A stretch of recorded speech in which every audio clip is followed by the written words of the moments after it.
दिल्ली सल्तनत, जहां सुल्तान से ज्यादा ताकत अमीरों के पास थी, जहां चहलगानी नाम का एक समूह पूरे साम्राज्य को कंट्रोल करता था। लेकिन फिर आया एक ऐसा शख्स जिसने इस सिस्टम को समझा और फिर उसी सिस्टम को तोड़कर खुद सुल्तान बन गया। ये था गयासुद्दीन बलबन, एक ऐसा शासक जिसने डर को अपना सबसे बड़ा हथियार बनाया। जासूस हर जगह थे, छोटी सी गलती की सजा मौत थी। उसके राज में हंसी खत्म हो गई और सिर्फ डर बाकी था। लेकिन क्या सिर्फ डर के दम पर एक साम्राज्य लंबे समय तक चल सकता है? इतिहास में कुछ नाम अपनी क्रूरता के लिए जाने जाते हैं, लेकिन दिल्ली सल्तनत में एक ऐसा भी सुल्तान था जिसकी दहशत की कहानियां सुनकर आज भी रोंगटे खड़े हो जाते हैं। नाम था गयासुद्दीन बलबन। ये कहानी है एक गुलाम की जो सुल्तान बना और जिसने दिल्ली की जमीन को अपने दुश्मनों के खून से सींच दिया। देखिए, जब भी हम बेरहम शासकों की बात करते हैं तो जहन में खिलजी या तुगलक का नाम आता है। पर क्या हो अगर ये कहा जाए कि इतिहास का सबसे बेरहम सुल्तान शायद कोई और था, एक ऐसा शासक जिसके सामने शायद ये दोनों भी नर्म दिल लगे। तो चलिए आज बात करते हैं गयासुद्दीन बलबन की। बलबन के लिए क्रूरता सिर्फ कोई गुस्से का इजहार नहीं थी, नहीं, ये शासन करने का एक तरीका था। उसकी नीति बिल्कुल सीधी थी। विद्रोह की एक ही सजा होगी और वो सजा ऐसी होगी कि उसे देखकर आने वाली पीढ़ियां भी कांप जाएं। और अपने दुश्मनों की जिंदा खाल उतरवाना ये तो बस एक छोटी सी झलक थी। और ऐसा बिल्कुल मत सोचिएगा कि उसका ये कहर सिर्फ दुश्मनों के लिए था। बलबन ने अपने सबसे करीबी, सबसे वफादार अमीरों तक को नहीं बख्शा। उसने उन्हें भरी सभा में कोड़े लगवाए, सिर्फ ये दिखाने के लिए कि सुल्तान के सामने किसी की कोई हैसियत नहीं है। जरा उस दरबार की कल्पना कीजिए जहां ठहाके नहीं, सिर्फ खौफ की खामोशी गूंजती थी, जहां मजाक करने की सजा मौत हो सकती थी। बलबन ने दिल्ली को एक अजीब, खौफनाक सन्नाटे में डुबो दिया था। और यही बात हमें सबसे बड़े सवाल पर ले आती है कि आखिर दिल्ली के बाजार में बिका एक मामूली सा गुलाम इतिहास का इतना बेरहम सुल्तान बना कैसे? बलबन की इस बेरहमी को समझने के लिए हमें उसके अतीत में जाना होगा। ये कहानी गुलामी की जंजीरों से शुरू होती है, धोखे और साजिशों के रास्ते से गुजरकर दिल्ली के तख्त तक पहुंचती है। बलबन की जिंदगी की शुरुआत मध्य एशिया में हुई, लेकिन बचपन में ही उसे मंगोलों ने पकड़ लिया था। उसे बाजारों में बेचा गया और आखिरकार वो दिल्ली पहुंचा, जहां सुल्तान इल्तुतमिश ने उसकी आंखों में कुछ खास देखा और उसे खरीद लिया। यहीं से उसके उदय की शुरुआत हुई। उस जमाने में दिल्ली का सुल्तान बस नाम का होता था। असली हुकूमत तुर्क-ए-चहलगानी के हाथ में थी। ये 40 सबसे ताकतवर तुर्क सरदारों का एक ऐसा गुट था जो किसी को भी बादशाह बना सकता था और किसी को भी तख्त से उतार सकता था। बलबन बहुत जल्दी समझ गया था कि सत्ता की असली चाबी इसी गुट में शामिल होने में है। जरा सोचिए, पूरी दिल्ली सल्तनत पर सिर्फ 40 लोगों का राज। यही 40 लोग तय करते थे कि तख्त पर कौन बैठेगा और कौन मरेगा। मशहूर रजिया सुल्तान को मौत के घाट उतारने वाले भी यही लोग थे। इसी चालीसा का हिस्सा बनकर बलबन ने इस खेल को बहुत नजदीक से देखा था। उसने अपनी आंखों से देखा था कि सुल्तान तो बस एक कठपुतली है जिसकी डोर इन 40 सरदारों के हाथ में है। और ये वो सबक था जिसे वो सुल्तान बनने के बाद कभी नहीं भूला। तो चलिए अब समय में आगे बढ़ते हैं साल 1266 में, जब बलबन खुद सुल्तान बना।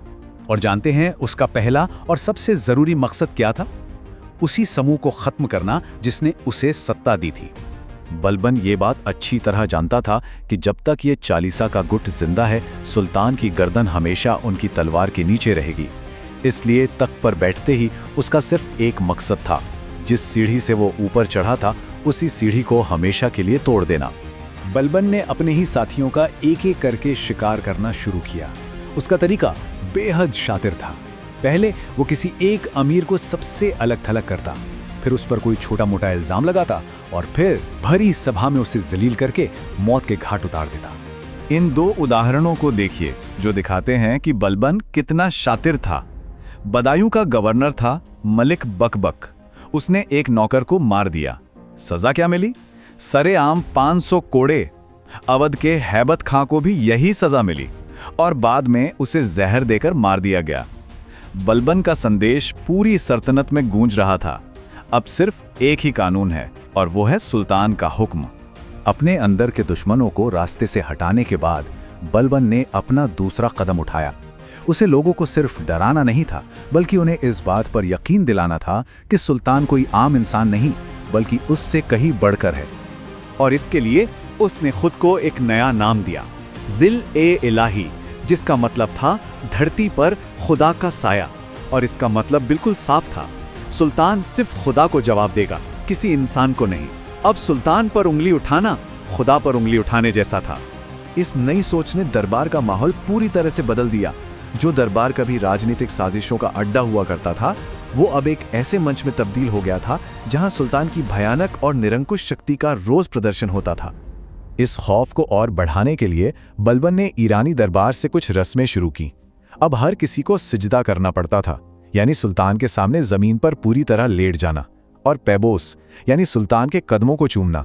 ये सिर्फ रस्में नहीं थीं, ये हर अमीर को उसकी औकात याद दिलाने का तरीका था। तो अब हम आते हैं बलबन के शासन के आखिरी दौर में, जहां उसकी ताकत के सिद्धांतों की बाहरी खतरों और एक व्यक्तिगत त्रासदी के खिलाफ आखिरी परीक्षा हुई। विद्रोहियों से निपटने के लिए बलबन की सिर्फ एक ही नीति थी, रक्त और लौह। इसका मतलब था कोई बातचीत नहीं, कोई माफी नहीं। विद्रोह की बस एक ही सजा थी, और वो थी मौत। एक ऐसी भयानक मौत जो आने वाली नस्लों के लिए भी एक सबक बन जाए। 1279 में जब बंगाल के गवर्नर तुगरिल खान ने बगावत की, तो बलबन ने उसे इतनी बेरहमी से कुचला जिसकी कोई मिसाल नहीं मिलती। कहा जाता है कि विद्रोहियों को मारने के बाद बलबन ने शहर की मुख्य सड़क के दोनों तरफ खंभे गड़वाकर उन पर उनकी लाशों को लटका दिया था, ताकि ये मंजर देखकर कोई और बगावत की हिम्मत ना कर सके। लेकिन कहते हैं हर जालिम का अंत होता है। बलबन की विडंबना देखिए, जिसने हजारों को मौत के घाट उतारा, वो खुद एक मौत से टूट गया। 1285 में जब मंगोलों से लड़ते हुए उसका सबसे प्यारा बेटा मारा गया, तो वो लोहे जैसा सुल्तान अंदर से बिखर गया। 2 साल तक वो इस गम में घुटता रहा और फिर मर गया। और उसके मरते ही वो खौफ का साम्राज्य, जिसे उसने अपने खून से बनाया था, सिर्फ 3 साल में ताश के पत्तों की तरह ढह गया। इससे एक बात तो बिल्कुल साफ हो जाती है, बलबन का साम्राज्य किसी मजबूत नींव पर नहीं, बल्कि सिर्फ एक इंसान के खौफ पर टिका था। और जब वो इंसान ही नहीं रहा, तो पूरा किला ढह गया। और यहीं बलबन की कहानी हमें एक आखिरी और बहुत गहरे सवाल पर लाकर छोड़ देती है। क्या सिर्फ डर के दम पर बनाया गया कोई भी शासन सच में कभी टिक सकता है? इतिहास शायद इसका जवाब हमें पहले ही दे चुका है।